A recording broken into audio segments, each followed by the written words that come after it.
Hello everyone, welcome back to my channel. और आज हम लोग बात करेंगे फिर से पॉलिटी के प्रीवियस ईयर क्वेश्चन के बारे में, जो कि लास्ट वीडियो में भी हमने की थी 2024 के कुछ क्वेश्चन। चलिए देखते हैं। पहला क्वेश्चन है आज का, consider the following statement in respect of constitution day. ठीक है, इसमें से और ये क्या पूछा है तो इसमें करेक्ट ऑप्शन पूछा है। पहला स्टेटमेंट देखते हैं। The constitution day is celebrated on 26th of November every year to promote constitutional value among citizens. ये स्टेटमेंट क्या है? तो ये सही है। ओके, नेक्स्ट स्टेटमेंट देखते हैं हम। On the 26th of November 1949 the Constituent Assembly of India set up a drafting committee under the chairmanship of Dr. B.R. Ambedkar to prepare a draft Constitution of India। नहीं, ये गलत option है, क्योंकि drafting committee से पहले ही तैयार की गई थी। 26 नवंबर 1949 में तो वो अडॉप्ट की गई थी। ठीक है, तो ये स्टेटमेंट गलत है। इसका सही आंसर क्या हो जाएगा? Statement 1 is correct but statement 2 is incorrect. Option c is the correct answer. Next question हमारा हो जाएगा,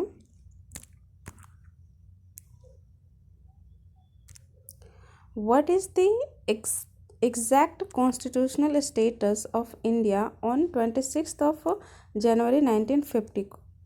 ठीक है, तो पहला है डेमोक्रेटिक रिपब्लिक, ये नहीं था। सॉवरन डेमोक्रेटिक रिपब्लिक ये था, क्योंकि सेक्युलर 42nd कॉन्स्टिट्यूशनल अमेंडमेंट से ऐड हुआ है। एंड सोशलिस्ट और सेक्युलर भी इसमें है, जो कि 42nd कॉन्स्टिट्यूशनल से ये भी ऐड हुआ। और इसमें एक और वर्ड ऐड किया गया था, वो था integrity. Okay, so option B is the correct answer इस क्वेश्चन का। चलिए हम नेक्स्ट क्वेश्चन में आते हैं। The preamble of the constitution of India is, क्या है? प्रियम्बल क्या है कॉन्स्टिट्यूशन का? A part of constitution but has no legal right, ये गलत है।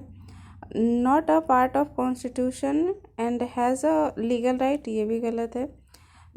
a part of constitution and has the same legal right effect any other part, no, ये भी गलत है।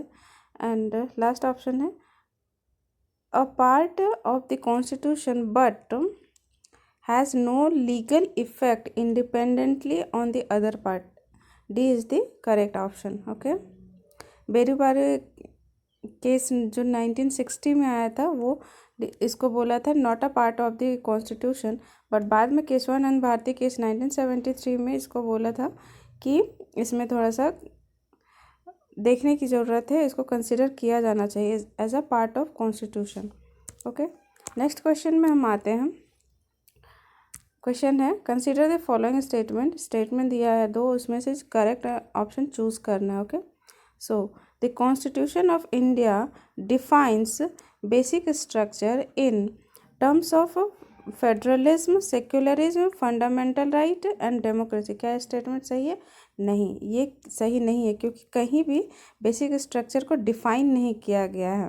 ओके, नेक्स्ट क्वेश्चन है, नेक्स्ट ऑप्शन है, the constitution of India provides for judicial review to safeguard the citizens liberties and to preserve the ideas of the constitution is based. No, ये भी statement गलत है। Okay, it is used by a Supreme Court and High Court to protect citizens' liberty to preserve ideas and ideals of Constitution। Okay, तो इसका answer क्या हो जाएगा? Option D is the correct answer, क्योंकि ये दोनों स्टेटमेंट गलत है। नेक्स्ट क्वेश्चन में हम आते हैं। क्वेश्चन है, in the federation established by the government of India act 1935 residuary power were given in the, कहाँ दिया हुआ है? तो गवर्नर, किसको दिया हुआ है? Given to the governor general को। और ये क्वेश्चन इसी से टॉपिक से रिलेटेड 2024 में भी ये क्वेश्चन आया हुआ था। ठीक है, लेट मी शो यू। वो क्वेश्चन क्या था? हाँ, with reference to the government of India act 1935 consider the following statement, जो कि इसका यहाँ ऑप्शन में था, कहाँ पे, गवर्नर जनरल डायरेक्टली इसको कंट्रोल करते हैं। ओके, सो नेक्स्ट क्वेश्चन पे हम आते हैं।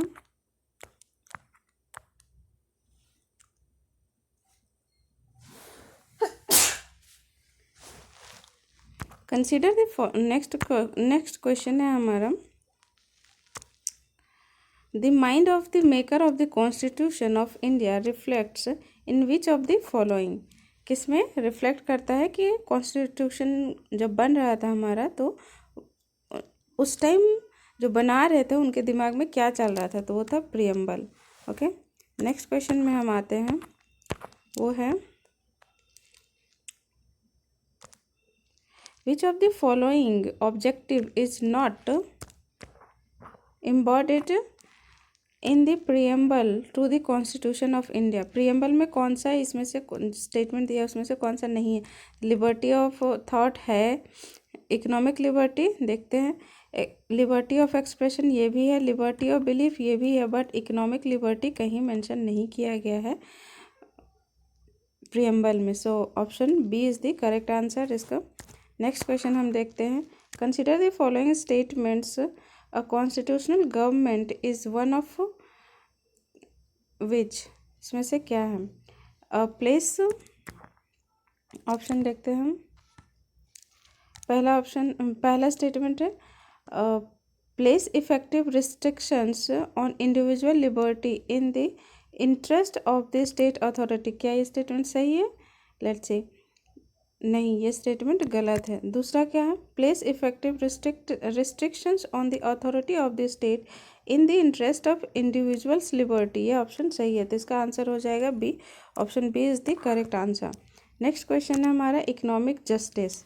Okay, economic justice is one of the objective of Indian constitution has been provided in, किस में दिया गया है? तो वो preamble and directive state policy में दिया गया है। डीपीएसपी का कौन सा? आर्टिकल 38 में।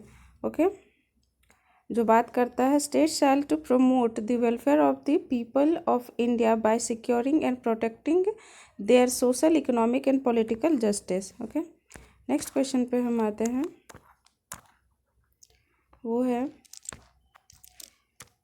with reference to Indian history, the member of the Constituent Assembly from the provinces were, कौन सा ऑप्शन सही है? तो सी deleted by the provincial legislative assemblies। Okay, next question में हम आते हैं, the distribution of power between center and states in Indian constitution is based on the act provided in दी, कौन सा एक्ट के अकॉर्डिंग किया गया? तो government of India act 1935। Okay, next question है, instruments of instruction contained in the government of India act 1935 have been incorporated in the constitution of India in the year of 1950 as DPSP. Okay, तो option B is the correct answer, DPSP इसका answer होगा। Okay, next question पे हम आते हैं, तो वो है which of the following schedule of the constitution of India contains special provision for the administration and control of the schedule area in several state. तो इसका ऑप्शन 5th शेड्यूल होता है, जो कि ये administration and control of the schedule area को इसके अंदर आता है। ओके, नेक्स्ट क्वेश्चन में हम आते हैं, विच of the following subject is under the union list of 7th schedule of the constitution of India. 7th schedule के कॉन्स्टिट्यूशन, 7th शेड्यूल जो है कॉन्स्टिट्यूशन ऑफ इंडिया का, उसके अंदर क्या आता है? तो आता है regulation of labour and safety in the mines of oil, ये आता है 7th शेड्यूल के अंदर। ओके, एंड नेक्स्ट क्वेश्चन में हम आते हैं, तो वो है who among the following was the chairman of the union constitution committee of the constituent assembly, और ये 5 का क्वेश्चन है और इसका आंसर क्या होगा, पंडित जवाहरलाल नेहरू। और भी हम कुछ इम्पॉर्टेंट कमिटीज़ के जो चेयरमैन हैं वो देख लेते हैं। ड्राफ्टिंग कमेटी के चेयरमैन आप सभी को पता है doctor B.R. Ambedkar.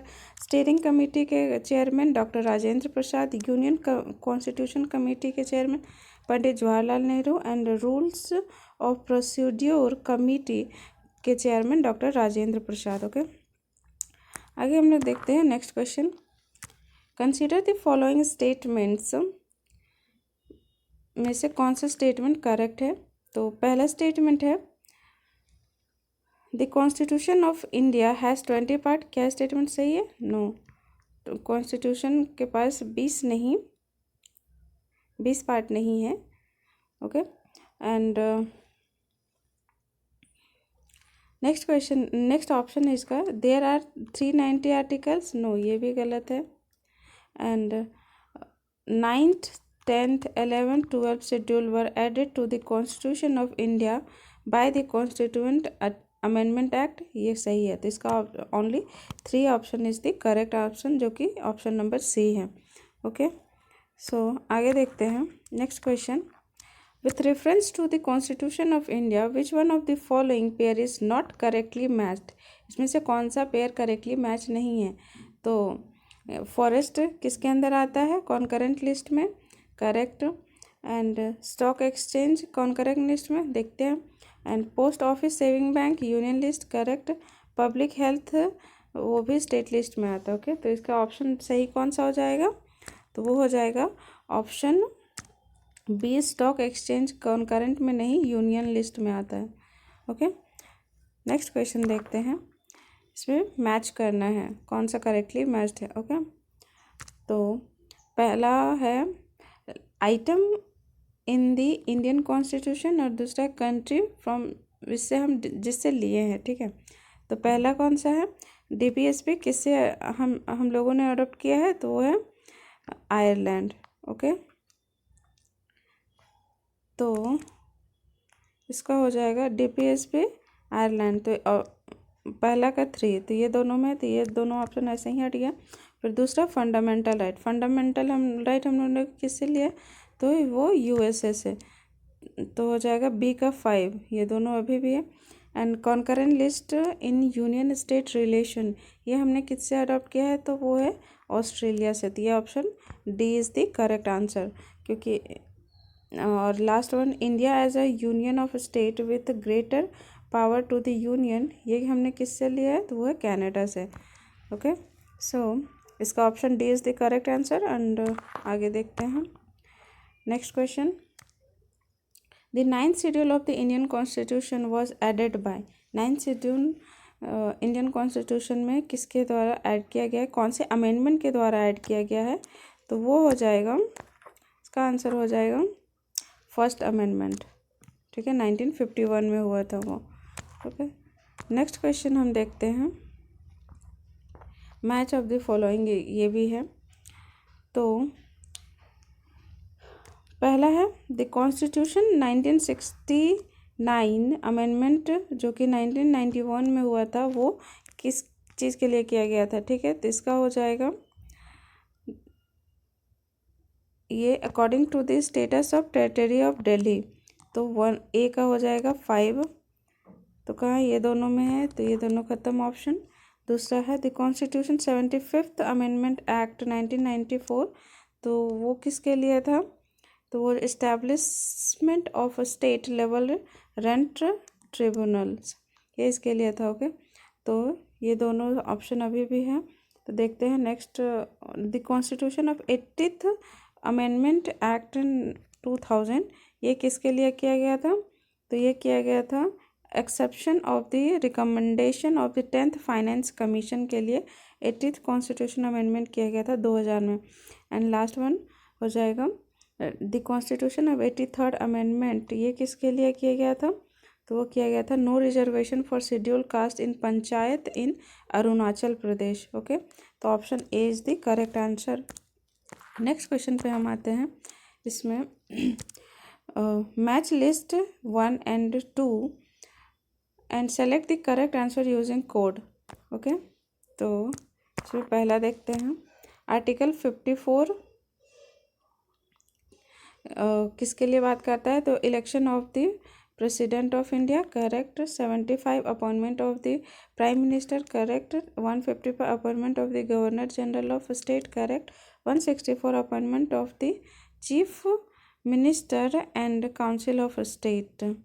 Okay, so option A is the correct answer. अब हम लोग नेक्स्ट क्वेश्चन पे आते हैं। पहला है which of the following statement correctly describe fourth schedule of the constitution of India. तो ये किस चीज़ के लिए है? तो ये है it allocate the seat of the council of state. Okay, next question है हमारा विच of the following is not a feature of the government of India act 1935। Okay, तो कौन सा इसमें से फीचर नहीं है गवर्नमेंट ऑफ इंडिया एक्ट 1935 का? तो वो हो जाएगा हमारा ये A, dyarchy at the centre as well as in the provinces. ये गवर्नमेंट ऑफ इंडिया का फीचर नहीं है। बाकी जो बचा bicameral legislature, provincial economy and all India federation, ये तीनों इसके अंदर आता है, फीचर है इसके। ठीक है, नेक्स्ट क्वेश्चन बाकी हम लोग कल देखेंगे। So thank you so much guys. If you like the video please share, subscribe to my channel. Thank you.